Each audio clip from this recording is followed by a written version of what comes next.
नमस्कार, पद्मेश 24/7 में आपका स्वागत है। मैं हूं अर्चना मिश्रा। आगे बढ़ने से पहले सबसे पहले एक नजर आज की हेडलाइंस पर।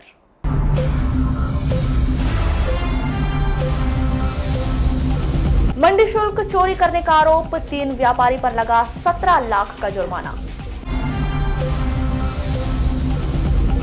नगरीय निकाय सरकार का 30 दिन बाद समाप्त हो जाएगा कार्यकाल, प्रशासक संभालेंगे व्यवस्था।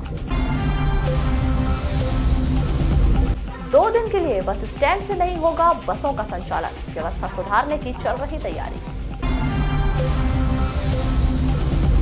पॉलिथीन के निपटारे के लिए ट्रेनी आईएएस और डिप्टी कलेक्टर रायपुर नगर निगम में लेंगे प्रशिक्षण।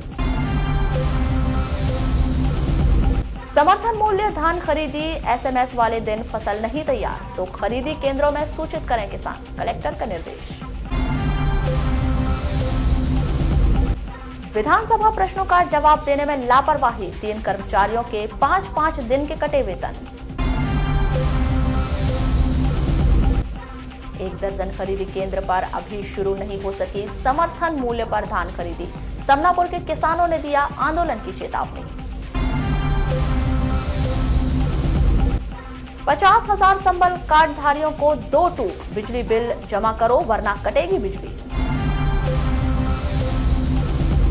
और बेकाबू ट्रक की चपेट में आने से महिला की मौत, मलाजखंड रोड की घटना। और अब खबरें विस्तार से। नगर पालिका और नगर पंचायतों के कार्यकाल की उल्टी गिनती शुरू हो चुकी है। महज 30 दिन में वर्तमान नगर सरकार का कार्यकाल समाप्त हो जाएगा। आगामी चुनाव होते तक मध्य प्रदेश शासन प्रशासकों को नगरीय निकायों की कमान सौंप देगी। 2014 नगर पालिका के चुनाव के आंकड़ों के अनुसार बालाघाट और मलाजखंड नगर पालिका में 28 नवंबर 2014 को चुनाव संपन्न हुए थे। बालाघाट में 12 जनवरी 2015 और मलाजखंड में 16 जनवरी 2015 को अध्यक्षों ने कार्यभार संभाला था। इसके अनुसार 11 जनवरी 2020 को बालाघाट और 15 जनवरी 2020 को मलाजखंड नगर पालिका के अध्यक्ष का कार्यकाल समाप्त हो जाएगा। इसी तरह वारासुनी नगर पालिका और कटंगी नगर पंचायत के लिए 2 दिसंबर 2014 को चुनाव करवाए गए थे। वारासुनी नगर पालिका परिषद के लिए 16 जनवरी 2015 को नगर पालिका अध्यक्ष का शपथ ग्रहण हुआ था। वहीं कटंगी नगर पंचायत के लिए 12 जनवरी 2015 को अध्यक्षों ने पदभार ग्रहण किया था। इन आंकड़ों के अनुसार वारासुनी और नगर पालिका के अध्यक्ष का कार्यकाल भी 15 जनवरी 2020 को समाप्त हो रहा है और उसके 4 दिन पूर्व कटंगी नगर पालिका के अध्यक्ष का कार्यकाल 11 जनवरी 2020 को समाप्त हो जाएगा। मतलब साफ है कि बालाघाट और कटंगी नगर सरकार का कार्यकाल 11 जनवरी और मलाजखंड वारासुनी नगर सरकार का कार्यकाल 15 जनवरी को समाप्त हो रहा है। आपको बता दें कि मध्य प्रदेश शासन के द्वारा नगरीय निकाय चुनाव में देरी की मुख्य वजह वार्डों का परिसीमन दावे आपत्ति को बताया जा रहा है। बालाघाट जिले के भीतर बालाघाट, वारासुनी, कटंगी और मलाजखंड नगरीय निकाय के चुनाव होने हैं। इसमें केवल बालाघाट में ही वार्डों का परिसीमन किया जा रहा है। तो अब देखना यह होगा कि नगर सरकार के कार्यकाल की उल्टी गिनती शुरू हो चुकी है। वहीं 30 दिनों के भीतर विकास कार्य और अन्य गतिविधियों का संचालन किस तरह से होता है और उसे मध्य प्रदेश शासन 1 महीने बाद किस तरह से संचालित करती है। शहर से निकलने वाले पॉलीथीन के निपटारे के लिए प्रशासन के द्वारा बड़ी योजना तैयार की गई है। इसके तहत जिले में कार्यरत ट्रेनी आईएएस अधिकारी और डिप्टी कलेक्टर रायपुर नगर निगम कचरे का निपटारे के लिए प्रशिक्षण के लिए जाएंगे। मंगलवार को कलेक्टर दीपक आर्य ने शहर के कचरा डंपिंग यार्ड रेंगाटोला का निरीक्षण किया और यह योजना बनाई। इस दौरान शहर से कचरा एकत्रित करने वाले नगर पालिका के कर्मचारियों को पुरस्कृत करने और उनकी सैलरी बढ़ाने की भी जानकारी दी।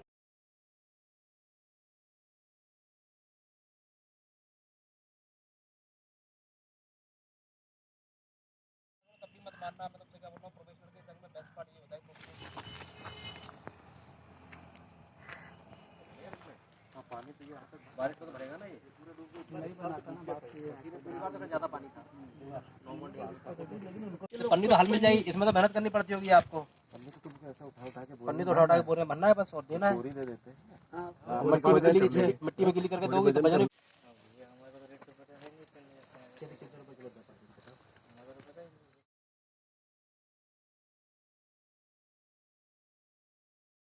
ये स्वच्छ भारत मिशन का एक पार्ट है जिसमें कि ट्रेंचिंग ग्राउंड जो है उसको व्यवस्थित करना है। ट्रेंचिंग ग्राउंड की व्यवस्था के लिए जो कि अभी व्यवस्था ये की जा रही है कि कचरा लोग अपने घर से सेपरेट करके दें। गीला कचरा, सूखा कचरा जो हमेशा बात आती है, एक डिस्पोजेबल, एक बायोडिग्रेडेबल जो कचरा होता है उनको अलग अलग करके देना है। मैं ये प्रयास है और अनुरोध मेरा सभी नगरवासियों से विशेष रूप से अनुरोध है कि आप सभी लोग 2 डस्टबिन का प्रयोग करें और अलग अलग कचड़े, जो गीला कचरा और सूखा कचरा अलग अलग करके आप लोग डस्टबिन में दें। ट्रेंचिंग ग्राउंड पर समस्या ये है कि जो पुराना कचरा है, जो कि अलग अलग करके नहीं दिया गया था, उस कचरे को सेपरेट करने का प्रयास एक हम लोगों के द्वारा किया जा रहा है। जो पॉलीथीन इसमें से निकलेंगे उन पॉलीथीन को बाहर भेज दिया जाएगा, जिससे कि रोड में और अन्य कार्यों में इसका उपयोग किया जाएगा। इसके लिए मैं अपने जो डिप्टी कलेक्टर्स और IAS प्रोबेशनर हैं उनको रायपुर भेज रहा हूँ। रायपुर नगर निगम में जाकर वो स्टडी करेंगे और जो तरीका है, जिस तरीके से हम लोग उनको सेपरेट कर पाएंगे, उसका पालन यहाँ पे किया जाए। नगर पालिका के कर्मचारियों के संबंध में हम लोगों ने कल बैठक में निर्णय लिया है कि जो कर्मचारी जो कि वाहन चालक हैं, कचरा गाड़ी में कचरा कलेक्शन करते हैं, और उनका जो सपोर्ट, जो सहयोगी जो होता है, वो दोनों यदि कचरे का सही से निपटान करके अगर लाएंगे, अगर गीला कचरा सूखा कचरा अलग अलग बॉक्स में लेकर के आएंगे, और यदि उसमें ऐसा पाया गया कि इनके यहाँ पे सतत वह कार्य चल रहा है, तो उनको पुरस्कृत किया जाएगा, उनको सैलरी में कुछ राशि एक्स्ट्रा दी जाएगी। मध्य प्रदेश शासन के द्वारा समर्थन मूल्य पर धान खरीदी की व्यवस्थाओं को सुचारू करने के लिए किसानों को SMS के माध्यम से उपज खरीदी केंद्रों तक लाने का संदेश दिया जा रहा है, लेकिन यह व्यवस्था उन किसानों के लिए परेशानी का कारण बन रही है जिनकी SMS की तारीख वाले दिन फसल तैयार नहीं रहती। इसे देखते हुए कलेक्टर दीपक आर्य ने किसानों को यह जानकारी दी कि अगर आपकी फसल SMS वाली तारीख के दिन तैयार नहीं है तो वहां खरीदी केंद्र में जाकर जानकारी दे दे। आपको अगली तारीख जल्द ही मिल जाएगी, जिससे किसानों की परेशानी दूर होगी। देखिए, इसमें 2 चीज़ें हैं। जिस दिन मैसेज आया है उस दिन किसान को आगे उपस्थित होना है। यदि उसकी धान तैयार नहीं है तो वह आकर के अगली तिथि ले सकता है। लेकिन प्रयास हम लोगों के द्वारा ये किया जा रहा है कि वह जो भी उसकी उपज है वो एक ही दिन में लेकर के आए, जिससे कि उसके भुगतान में समस्या ना हो। अभी तक क्या होता था कि जब 3 किस्तों में जब वो देता है अपना उपज, तो 3 किस्तों में उसका पेमेंट में कई बार दिक्कतें आ जाती है, क्योंकि GIT से पेमेंट होना है। जैसे ही किसान धान देगा, उसको विदिन 3 डेज ये प्रावधान है कि उसके खाते में राशि आ जाए, इसलिए ये किया जा रहा है। दूसरा, जैसा कि आपने बताया कि जैसे मैं पुनः वही बात दोहराऊंगा जो आपने पूछी है कि यदि उसकी धान उपज उस दिन तैयार नहीं है तो वह अगली तिथि ले सकता है, अगली तिथि पे आकर के अपना धान जमा कर सकता है। प्याज की बढ़ती कीमत पर वार्ड नंबर 24 के निवासियों ने विरोध प्रदर्शन किया और शासन से जल्द ही प्याज की कीमत कम करने की मांग रखी। इस दौरान डिप्टी कलेक्टर अशोक कुमार मांझी को स्थानीय जनों के द्वारा ज्ञापन सौंपा गया और अपनी मांग शासन स्तर पर पहुंचाने की बात भी कही। सरकार गिरा देती है और उसके बाद बेरोजगारी बढ़ गई है, किसानों का अतिवृष्टि जो सरकार गिरा देती है और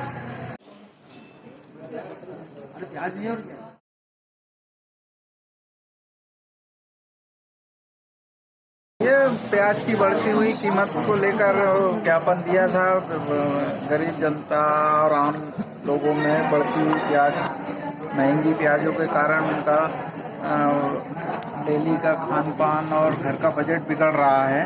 उसके संबंध में माननीय राष्ट्रपति महोदय, माननीय प्रधानमंत्री महोदय को ज्ञापन प्रेषित किया है, तो उचित कार्रवाई के लिए शासन को भेजा जाएगा।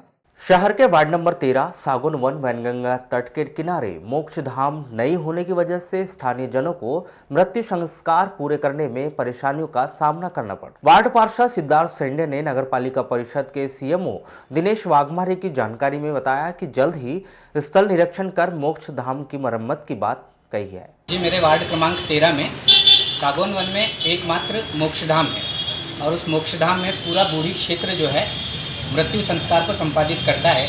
लेकिन अभी बरसात के समय में जो विकट बाढ़ आई थी, उस बाढ़ में मोक्षधाम में स्थित शवदाह गृह जो है वो पूरे तरीके से बह गया है। तो अब वहाँ पर मृत्यु संस्कार करने में बहुत परेशानियों का सामना करना पड़ रहा है, क्योंकि शवदाह गृह पूरा बैठ गया है और उसके कॉलम भी जीर्ण शीर्ण हो गए हैं, किसी भी समय उसका गिरना निश्चित है।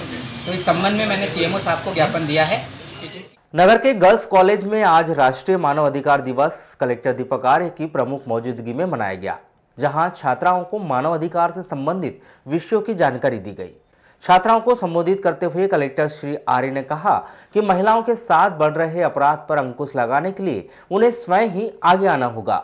यदि उनके साथ किसी भी प्रकार की छेड़छाड़ या घटना होती है तो उन्हें तत्काल पुलिस का सहारा लेना चाहिए। दूसरा बात ये होता है कि लड़कियां कम बाहर निकलती तो संभावना ज्यादा होती है ये सब होने की, तो हम लोगों को हमारी जो सभ्यता है कि बराबर का अधिकार जो हम लोगों को समाज में दिया हुआ है, उसका आपको एक तो आपको उसको समझना है।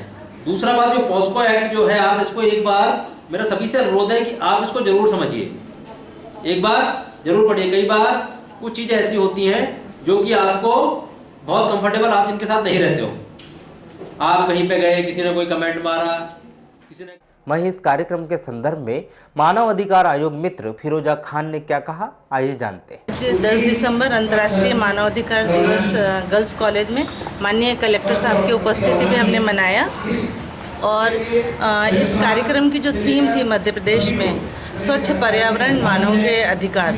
तो जो स्वच्छ पर्यावरण है वो वास्तव में मानव अधिकार है। हमारे आसपास का वातावरण स्वच्छ होना चाहिए।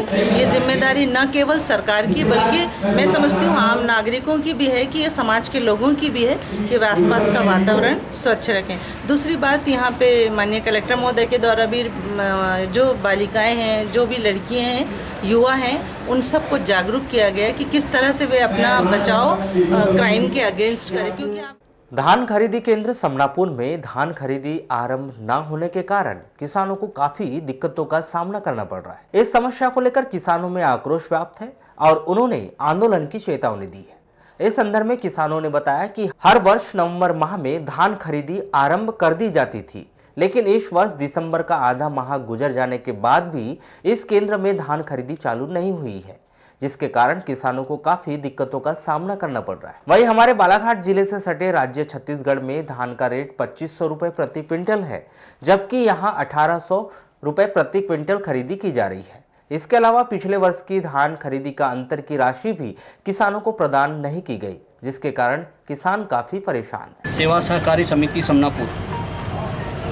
और पंजीयन क्रमांक 126 में अभी तक जो है धान की खरीदी शुरू नहीं हुई है और बहुत सारी जो है किसानों के साथ में जो है यहाँ पर स्थिति खराब है। एक तो पिछले वर्ष का अभी तक के भुगतान अंतर की राशि 1400 रुपये राशि के हिसाब से भुगतान हो चुका है और बाकी राशि अभी तक के भुगतान नहीं की गई है।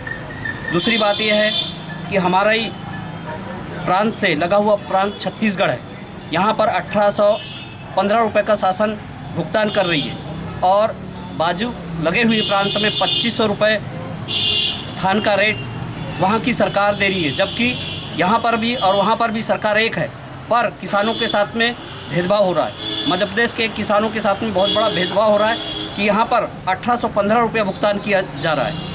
ये किसानों के सीधे सीधे साथ में अन्याय है। बस स्टैंड की व्यवस्था सुधारने के लिए एक बार फिर कलेक्टर दीपक आर्य ने अपनी ओर से मुहिम शुरू कर दी है। इसी कड़ी में मंगलवार को उन्होंने बस स्टैंड का निरीक्षण किया और त्वरित फैसले लिए। कलेक्टर दीपक आर्य ने बताया कि पहले भी बस स्टैंड का निरीक्षण किया जा चुका है, लेकिन व्यवस्थाएं सुधर नहीं पा रही हैं। इस बात को देखते हुए आगामी दिनों में 2 दिन के लिए बसों का संचालन बस स्टैंड से बंद कर दिया जाएगा और व्यवस्थाएं सुधर जाएंगी।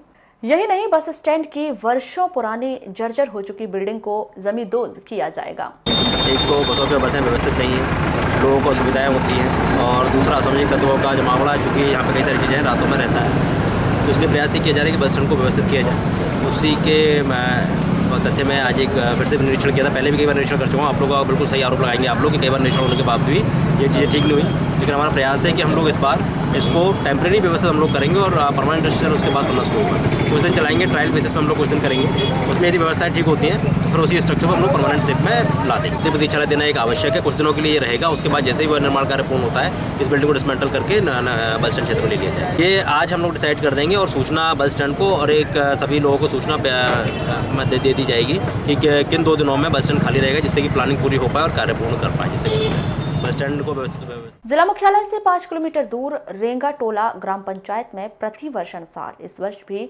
10 दिसंबर से टेनिस बॉल क्रिकेट प्रतियोगिता का आयोजन किया जा रहा है। आयोजन समिति के सदस्यों ने बताया कि प्रतियोगिता में शहरी और ग्रामीण स्तर दोनों की टीमें भाग ले रही हैं। 25 दिसंबर को प्रतियोगिता का फाइनल मुकाबला खेला जाएगा। टूर्नामेंट तो आज से ही चालू हुआ है 10 तारीख से और ये लगभग 25 तारीख तक चलेगा।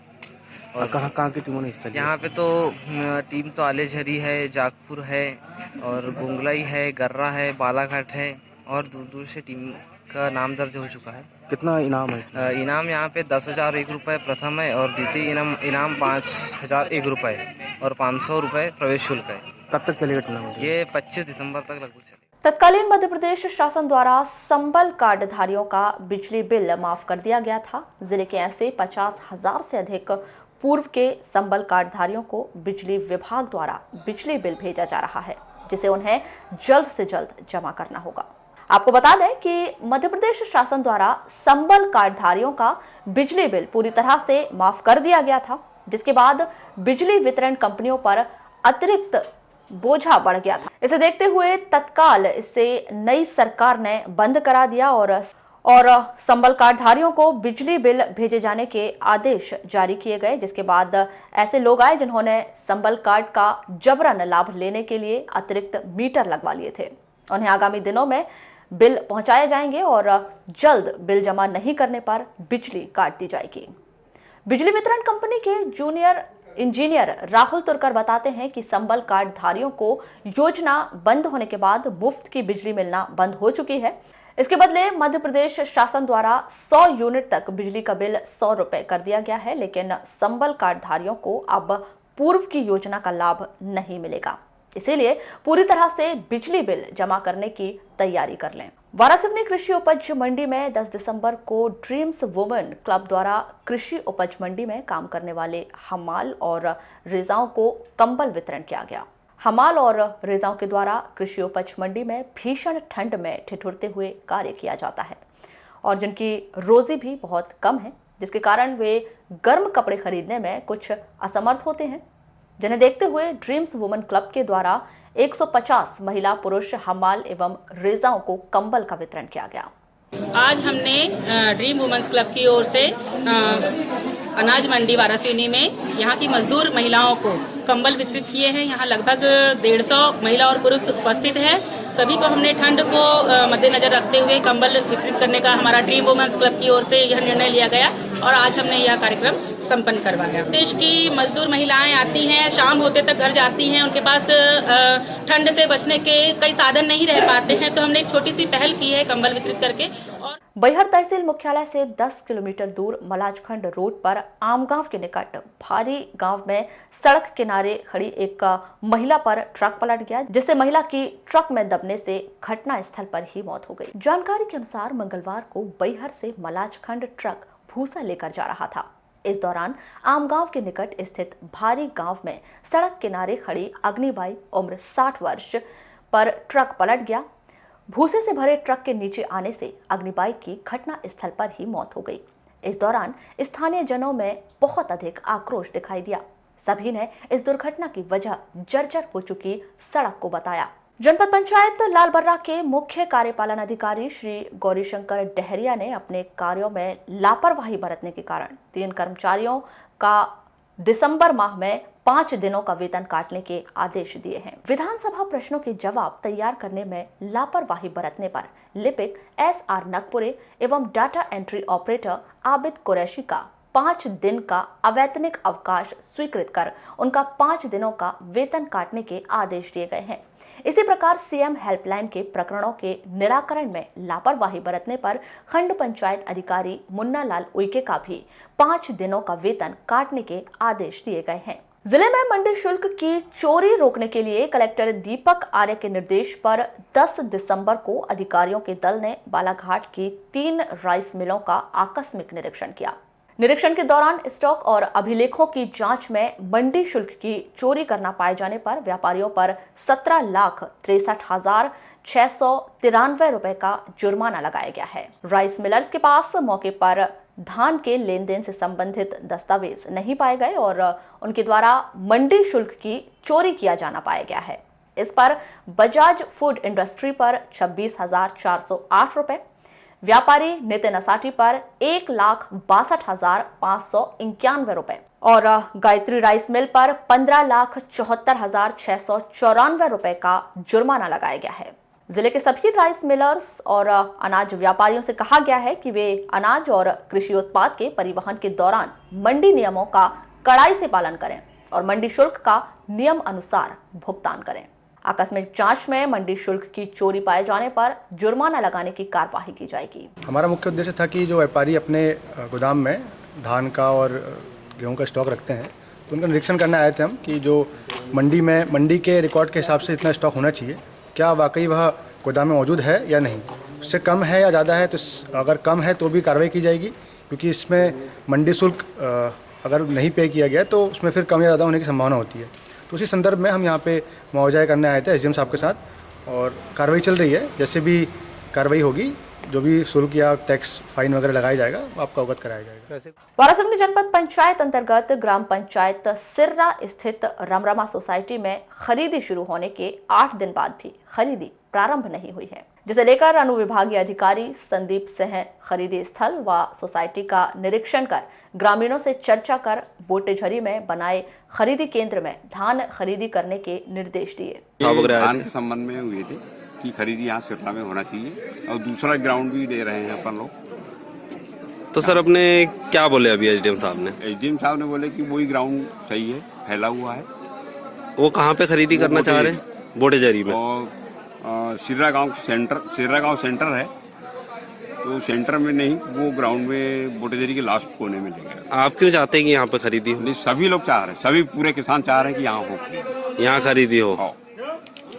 और दूसरा ग्राउंड भी देने तैयार है। और वहाँ पे खरीदी में क्या दिक्कत है? वहाँ दिक्कत ये है कि डिस्टेंस ज्यादा है, चोरियां चमारी ज्यादा होंगी वहाँ, क्योंकि वो ऐसा हाई टोला उस साइड, चोरियां बहुत होंगी, बाहर 24 घंटा रहना। रमरमा सोसाइटी ग्राम पंचायत सिर्रा में स्थित है, जहां पर प्रतिवर्ष धान खरीदी कार्य किया जाता है, लेकिन इस बार ग्राम से बाहर बोटेझरी अंतर्गत 5 एकड़ के खाली समता क्रिकेट क्लब मैदान में समर्थन मूल्य पर खरीदी करने के लिए सोसाइटी को निर्देशित किया गया था, लेकिन ग्रामीणों का धान खरीदी को लेकर विवाद चल रहा था कि समर्थन मूल्य पर धान खरीदी सिर्रा में हो और बोटेझरी वाले कह रहे थे बोटेझरी में हो, और शासन ने खरीदी केंद्र भी बोटेझरी के मैदान में बनाया था, जिसको लेकर असमंजस की स्थिति बनी हुई थी और धान खरीदी रुकी हुई थी।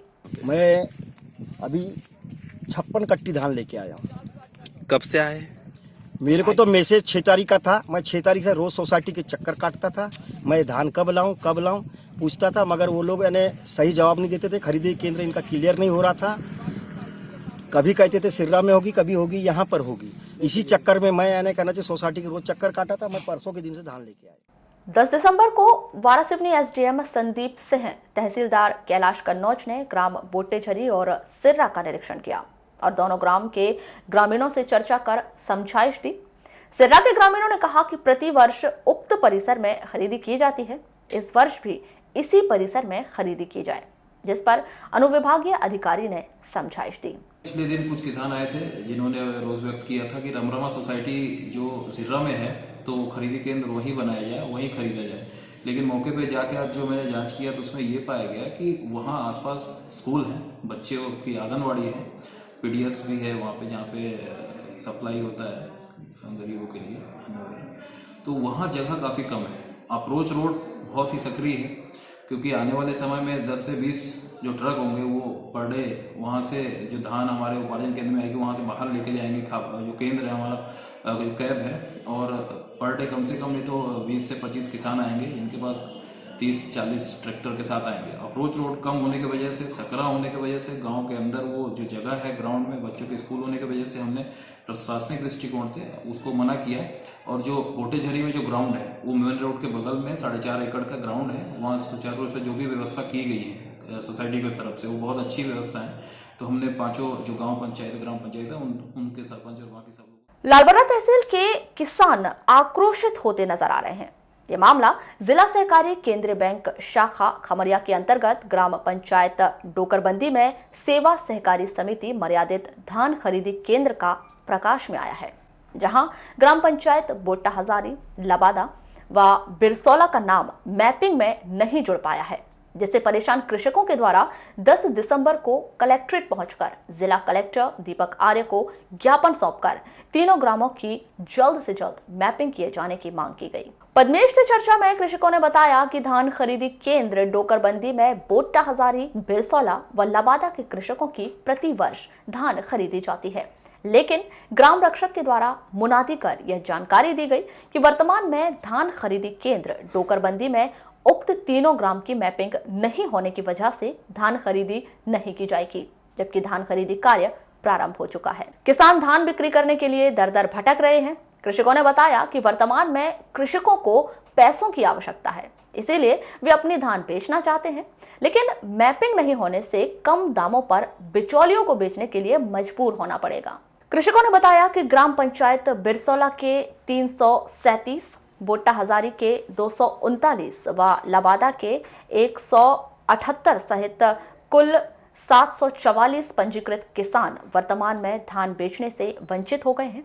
कृषकों ने शासन प्रशासन से मांग की है, कृषकों के हित को देखते हुए अतिशीघ्र धान खरीदी केंद्र डोकरबंदी में मैपिंग कर खरीदी कार्य प्रारंभ करवाया जाए। गत वर्ष भी धान खरीदी केंद्र डोकरबंदी में उक्त तीनों ग्रामों की मैपिंग नहीं होने से इस तरह की समस्या से कृषकों को परेशान होना पड़ा था। हमारे यहाँ ग्राम पंचायत भुट्टा हजारी बिरसोला लवादा 744 कृषक वंचित हो गए और परेशान भी हैं। इनका पंजीयन हुआ है सबका? इनका पंजीयन हुआ है सबका जी। तो ये गए थे कि धान बेचने के लिए, कैसे आप लोगों को पता चला कि मतलब वंचित है आप लोग? नहीं, धान बेचने गए नहीं, जानकारी लगी कोटवार के माध्यम से। उन्होंने मुनादी किया कि हमारे मतलब 3 पंचायत जो है उसमें पंजीयन में मैपिंग में उनका चूक चुका है। तो अब आगे क्या और करने वाले आप लोग? आगे हमने कार्रवाई आज जाकर के कलेक्टर कार्यालय में मतलब आवेदन किया है। लालबर्रा मुख्यालय से लगभग 8 किलोमीटर दूर ग्राम पंचायत निलजी के अंतर्गत आने वाले ग्राम कटीटोला में जय बजरंग क्लब के तत्वाधान में 9 दिसंबर से जारी डे नाइट कबड्डी प्रतियोगिता का 10 दिसंबर की शाम 6 बजे फाइनल मैच के साथ समारोह पूर्वक समापन किया गया। यह कार्यक्रम ब्लॉक कांग्रेस कमेटी लालबर्रा अध्यक्ष भाऊराम गाड़ेश्वर के मुख्य आतिथ्य व निलजी सरपंच प्रतिनिधि मुकेश खरे सहित अन्य जनप्रतिनिधियों व वरिष्ठ ग्रामीण जनों की उपस्थिति में संपन्न हुआ। इस अवसर पर सर्वप्रथम अतिथियों के द्वारा प्रतियोगिता के फाइनल में पहुंची बालाघाट कॉरपोरेशन व जय बजरंग क्लब सिकंदरा के खिलाड़ियों से परिचय प्राप्त कर खेल भावना के साथ उत्कृष्ट प्रदर्शन करने हेतु शुभकामनाएं प्रेषित की गईं, जिसके बाद दोनों ही टीमों के खिलाड़ियों ने खेल का बेहतर प्रदर्शन किया। पंचायत के कटीटोला में कबड्डी प्रतियोगिता का आयोजन किया गया है, जिसमें सभी लोग ने खेल भावना से खेल खेला गया है। खेल में कोई छोटा बड़ा नहीं होता, हमें हार जीत को भुलाकर खेल भावना से खेल खेलना चाहिए। खेल में शरीर का विकास होता है, खेल खेलते रहने से हमेशा ताजगी बनी रहती है। इस दौरान खेल के अंत तक यह कह पाना मुश्किल था कि कौन सी टीम विजेता बनेगी, लेकिन हाफ टाइम तक सिकंदरा टीम के ऊंचे कद के खिलाड़ियों ने बालाघाट कॉरपोरेशन पर दबाव बनाते हुए मैच का रुख अपनी ओर कर लिया था। हाफ टाइम के बाद वापस प्रारंभ हुए मैच में बालाघाट कॉरपोरेशन के खिलाड़ियों ने रणनीति बनाकर क्रॉस पोल करते हुए सिकंदरा के खिलाड़ियों को मात देने में सफल हुए एवं मैच बराबरी पर आ गया। लेकिन अंतिम क्षणों में बालाघाट कॉरपोरेशन ने एक अंक अर्जित कर प्रतियोगिता अपने नाम कर ली।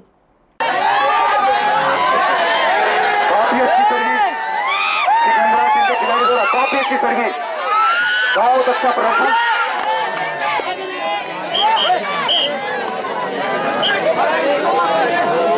और यहाँ बालाघाट कॉर्पोरेशन टीम के खिलाड़ी सिकंदरी कोर्ट में क्रॉस अटैक ली गई है। बालाघाट कोर्ट के खिलाड़ी की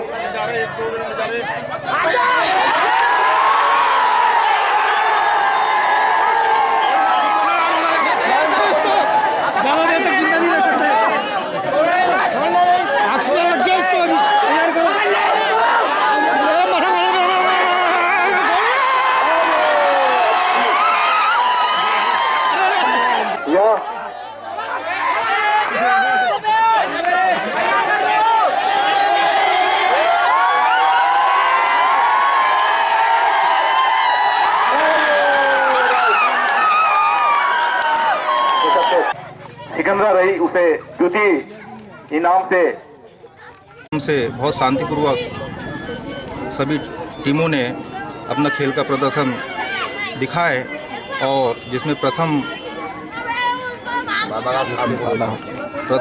इनाम बालाघाट कॉरपोरेशन, द्वितीय पुरस्कार सिकंदरा, तृतीय पुरस्कार खैरगोंदी। इन्होंने अपना खेल का बहुत जोरदार प्रदर्शन किया और एक गांव में एक शिक्षा का भी संकेत दिया और अन्य बच्चों में भी उत्साहवर्धन।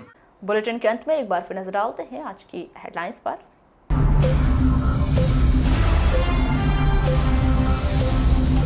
मंडी शुल्क चोरी करने का आरोप, 3 व्यापारी पर लगा 17 लाख का जुर्माना। नगरीय निकाय सरकार का 30 दिन बाद समाप्त हो जाएगा कार्यकाल, प्रशासक संभालेंगे व्यवस्था। 2 दिन के लिए बस स्टैंड से नहीं होगा बसों का संचालन, व्यवस्था सुधारने की चल रही तैयारी। पॉलिथीन के निपटारे के लिए ट्रेनी आईएएस और डिप्टी कलेक्टर रायपुर नगर निगम में लेंगे प्रशिक्षण। समर्थन मूल्य धान खरीदी, एसएमएस वाले दिन फसल नहीं तैयार तो खरीदी केंद्रों में सूचित करें किसान, कलेक्टर का निर्देश। विधानसभा प्रश्नों का जवाब देने में लापरवाही, 3 कर्मचारियों के 5-5 दिन के कटे वेतन। 1 दर्जन खरीदी केंद्र पर अभी शुरू नहीं हो सकी समर्थन मूल्य पर धान खरीदी, समनापुर के किसानों ने दिया आंदोलन की चेतावनी। 50,000 संबल कार्डधारियों को 2 टूक, बिजली बिल जमा करो वरना कटेगी बिजली। और बेकाबू ट्रक की चपेट में आने से महिला की मौत, मलाजखंड रोड की घटना। तो ये थी अभी तक की खास खबरें। अगले न्यूज बुलेटिन के साथ फिर मुलाकात होगी, तब तक के लिए नमस्कार।